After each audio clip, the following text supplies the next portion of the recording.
কালে বিয়ে করি এখন একটা ঝামলা হয়ে গেছে। দিন দিন আস্তে আস্তে একটা আমাকে গাছের মতন পোকা থাকে। বিয়ে করলো সকালে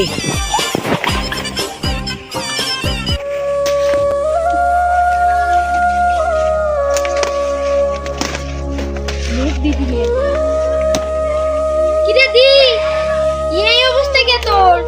বড় লোক বাড়িতে বিয়ে করছিস, ভিডিও কলে দেখলুম। আর তো আমার পরি কেন ওই বড় লোক ঘরত বিয়া হয়েছে তো দেখি এই যে মোর এই অবস্থা। লোক নাই ঘরত, গ্রামে বড় জমি জমা মেলা, কামলা নেই দেখ মরে গেলাম। আসলে ভালো হয় না বল পারলে দুনো বোন একটা আমার। না রে দি তুই থাকতে যাবার না, মোর এক না পরে একটা ইম্পর্টেন্ট ক্লাস আছে, মোর জয় নাকি থাকনি এমনি তো দেখতে আসলাম কেমন লাগছিস। না যদি থাকিস তা আসলো কিসের জন্য? সবাই বাল এসে কামের কথা শুনি পালাম। no, no, no, no.